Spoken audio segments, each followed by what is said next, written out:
उगीच टेस्ट पेपरचे मिसले डेंजर.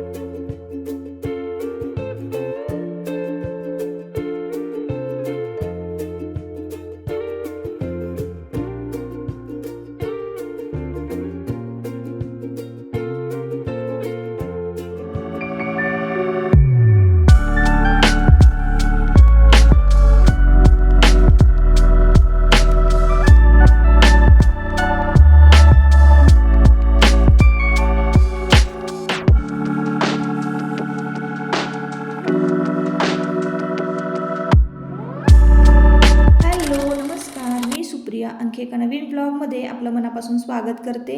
तुम्हाला आजचा दिवस सुखाचा, आनंदी आणि आरोग्यदायी जावो. तुम्ही जी काही स्वप्न पाहिली असतील ती सगळी स्वप्न तुमची पूर्ण होत.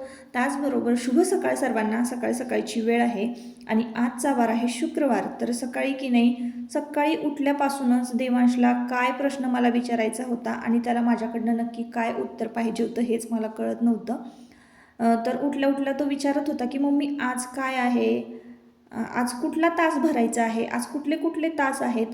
तर मला आता मी त्याची बॅग भरते त्याच्यामुळं मला त्याचे तास माहीत झालेले आहेत की हे तास भरायचे आहेत. पण त्याला नक्की काय पाहिजे होतं उत्तर मला हेच कळत नव्हतं. त्याला तर मी सांगितलं शुक्रवार आहे. त्यानंतर बुधवारी त्यांचा ना क्राफ्टचा तास असतो, म्हणजे मग पेपर वगैरे ग्लू द्यायचा त्यांना, ते काहीतरी करत बसतात. त्याच्यानंतर शुक्रवारचा जो तास असतो तर तो त्यांची टेस्ट घेतली जाते. टेस्ट हो, म्हणजे जे काही शिकवलेलं आहे थोडक्यात वीकली टेस्ट असते त्यांची.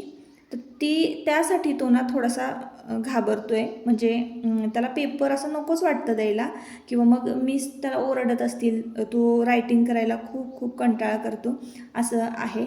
तर चला असो, इकडं ना मी मस्तपैकी आज सकाळी ना कोबी मंचुरियन करते, तर त्याची रेसिपी तुमच्याबरोबर शेअर करते. तर टिफिन तर माझा आत्ता ना रेडी होता. आता वाजले होते 8:30 आणि आता मी नाश्त्याची तयारी करते. तर इथं बघा कोबी घेतलेला आहे, एक बारीक कट करून घ्यायचा आहे कांद्यासारखा. त्याच्यामध्ये घालायचा आहे सोया सॉस, 2 चमचे 2-2.5 चमचे आलं लसूण पेस्ट घालायची आहे. मी इथे एव्हरेस्टची आलं लसूण पेस्ट घातलेली आहे. आपला कांदा लसूण मसाला कशातही जातो. 1 चमचा कांदा लसूण मसाला घातलेला आहे. मीठ घातलेलं आहे चवीनुसार, तुम्ही घाला. आणि त्याच्यानंतर हे सगळं मिक्स करून घ्यायचं आहे. फूड कलर ना ऑप्शनल आहे. तुम्ही याच्यामध्ये तुम्हाला फूड कलर नसेल घालायचा तर तुम्ही बिटाचा रससुद्धा घालू शकता, पण आता तितकासा माझ्याकडे वेळ नाही तर रस काढत बसायला, म्हणून मी फूड कलरचा यूज केलेला आहे. त्याच्यानंतर यामध्ये आपल्याला बेसन पीठ घ्यायचं आहे समप्रमाणामध्ये, जेवढं बसेल तेवढं. आणि त्याच्यानंतर याच्यामध्ये तांदळाचं पीठसुद्धा मिक्स करायचं आहे. फक्त ना मी काय करते, मैदा घातलेला नाही आहे, कारण घरी मंचुरियन करतोय ना आपण, तर आपल्याला ते म्हणजे हेल्दी पण असले पाहिजे. विकतचे तर आपण मैद्याचे कसेही घालतो. आणि अजून एक पदार्थ याच्यामध्ये असतो, तर त्याचं नाव बघा अजिनोमोटो म्हणून हा पदार्थ आहे. तो सर्रास गाड्यांवरच्या मंचुरियनमध्ये घातला जातो बरं का. आपल्याला आपल्या शरीरासाठी जास्त करून ज्यांचा हेअर लॉस होतो आहे, हेअरफॉल होतो आहे, त्यांनी अजिबात अजिनोमोटोचे पदार्थ चायनीज वगैरे खायचे नाही, तर जास्त प्रमाणात हेअर लॉस होतात. आता जिन्नस मी यामध्ये काय घातलेले आहे ते तुम्हाला सांगितलेलं आहे. आलं लसूण पेस्ट, सोया सॉस, लाल तिखट, मीठ एवढंच घालायचं आहे. बेसन पीठ, तांदळाचं पीठ आणि गव्हाचं पीठ. मैदा स्किप करायचा आहे, मैदा अजिबात घालायचा नाही. गव्हाच्या पिठाचे कोबीचे मंचुरियन इतके टेस्टी झाले होते ना ताईंनो, खरंच खूप टेस्टी झाले होते आजचे मंचुरियन. मी पण फर्स्ट टाईम ट्राय केलं, तर तुम्हीसुद्धा ट्राय करून नक्की बघा. आता मी हे पटपट तळून देणार आहे मुलांना. कसला विचार करतोय?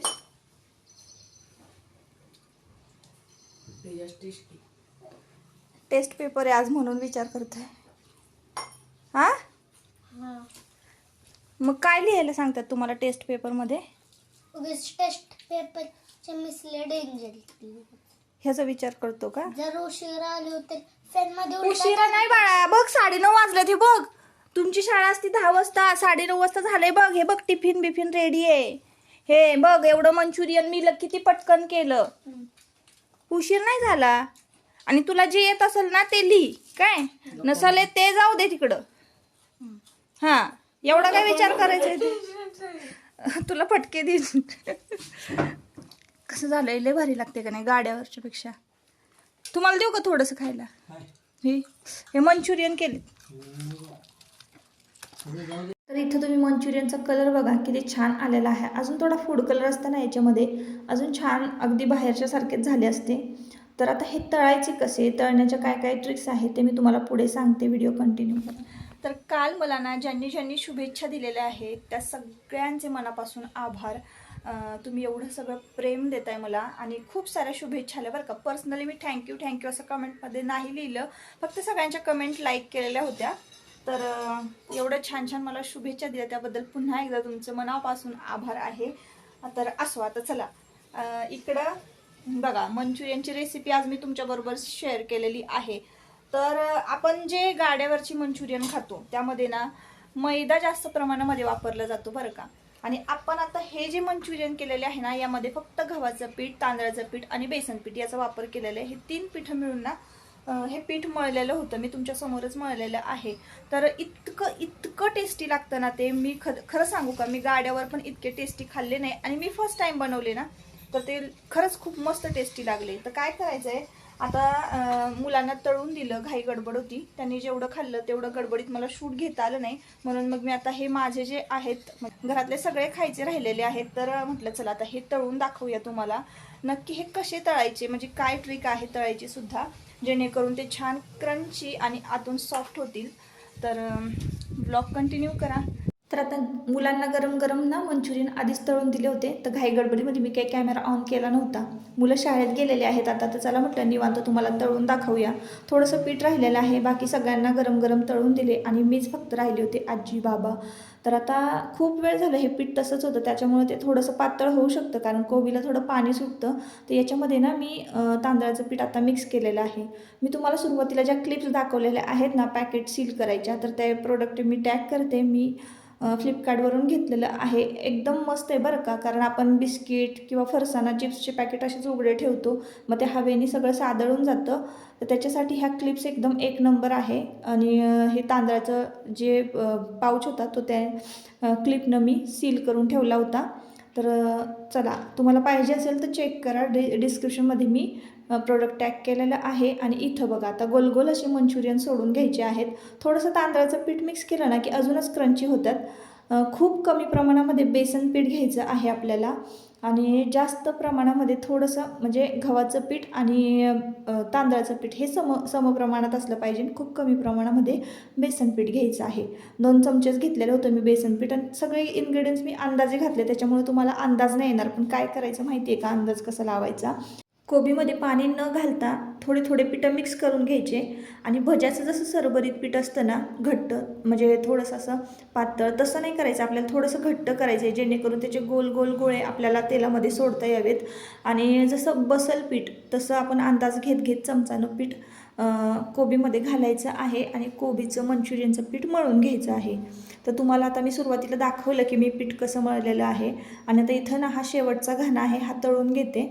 आणि तळताना आहे ना एकदम हाय फ्लेम ठेवायची आहे गॅसची, चांगलं कडकडीत गरम होऊ द्यायचं आहे तेल.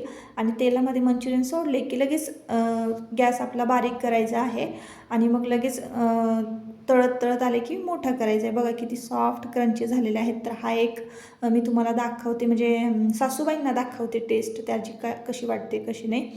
तर त्यांचा नाश्ता वगैरे झाल्यानंतर ते मस्तपैकी खुर्ची टाकून बसतात आपलं पॅसेजमध्ये. त्यांना पण आहे ना असे वेगवेगळे पदार्थ खायला आवडतात बरं का. आणि मुलांना पण कसं, देवांशला जास्त आवडतात वेगवेगळे पदार्थ खायला, त्याच्यामुळं मी असे वेगवेगळे पदार्थ करत असते. तुम्ही पण नक्की करून बघा, एकदम सोपी रेसिपी आहे. आणि इथं थोडंसं मीठ कमी होतं ना, त्या म्हणाल्या मीठ टाक म्हणून.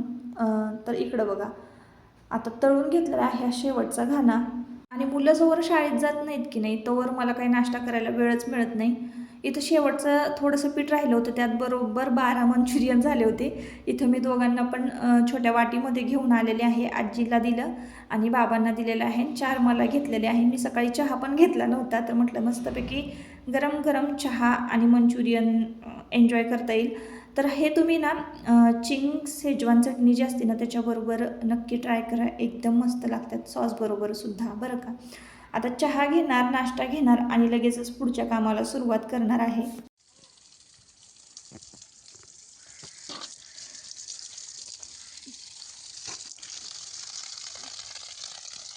सुरुवातीला पाऊस पडताना चांगला पडला, पण जे 5-6 तारखेपासून जो पाऊस गायब झालेला आहे तर अजून पाऊस आलाच नाही आणि पाऊस नाही आला की मग अशा ह्या कुंड्यांना आहे ना पाणी द्यावं लागतं, नाही तर मग सगळी झाडं अशी मानं टाकतात.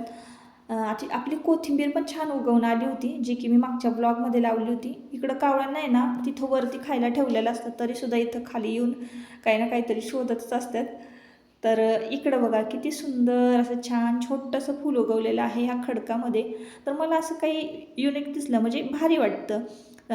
गार्डनमध्ये काही फुलं आलेत ना की त्या फुलांबरोबर ना फोटो काढायला मला खूप खूप आवडतं. मग जशी मी आहे ना, म्हणजे जशी जी साडी नेसलेली आहे, केस विंचरलेले नव्हते मी, तरीसुद्धा मी पटपट पटपट एकदम 3-4 फोटो छान छान पोजमध्ये क्लिक केले आणि मग लगेच वर आले. गार्डनमध्ये जरा फेरफटका मारला ना की फ्रेश वाटतं. मुलं गेल्यानंतर नाश्ता वगैरे पण आपण केलेला असतो ना, थोडंसं पचतं पण बाकीची कामं होईपर्यंत. त्यानंतर इकडं थोडंसं माझं हलकं फुलकं काम जे राहिलं होतं, घर थोडंसं क्लीन करून घ्यायचं होतं आणि फर्निचर वगैरे क्लीन करून पुसून घ्यायचं होतं. एकदा का ही सगळी कामं झालीत ना क्लिनिंग वगैरे, की मग पुढच्या कामाला चांगला वेळ मिळतो. मग जसं की माझं मशीनचं काम असू दे, पिको फॉलचं काम बरंचसं पेंडिंग होतं.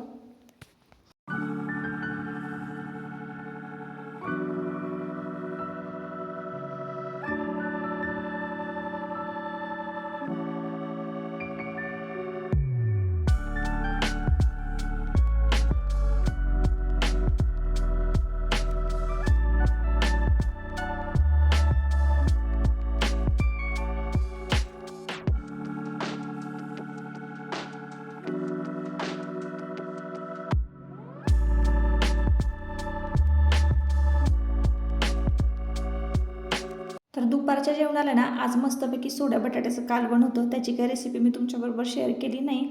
आणि ज्यांनी आपले मसाले घेतलेले आहे ना, तर त्यांचं म्हणजे ते विचारतात की मसाला कसा वापरायचा.